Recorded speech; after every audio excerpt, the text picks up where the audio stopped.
Үлпілі кекс дайындау үшін ұн, су, өсімдік майы, дән, жұмыртқа, тұз, қопсытқыш, ванилин, қант қажет.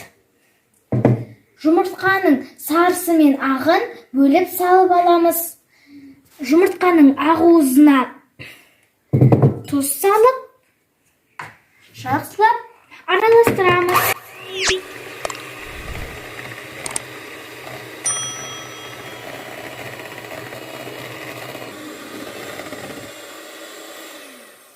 Осындай қалыпта болады.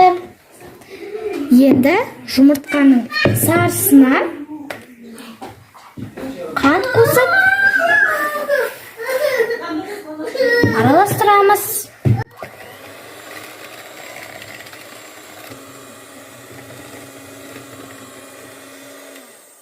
Енді су мен өсімдік майын қосамыз.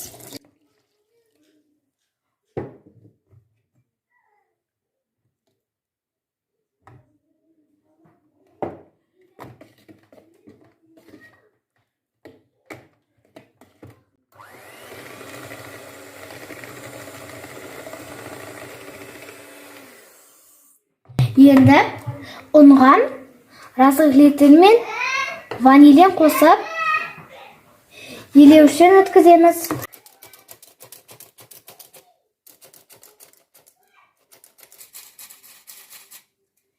Енді дайын тұрған ақуызымызды қосамыз.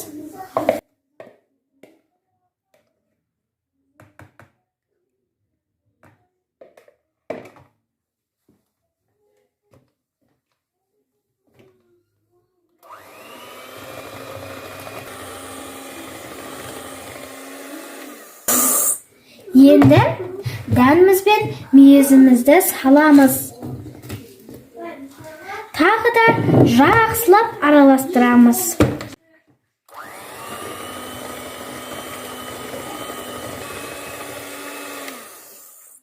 Енді кекс қалыптарына құямыз. Ыдыстарға құйылды. Енді 200 градуста 20 минут пісіп. Үлпілді кексіміз пісіп дайын болды.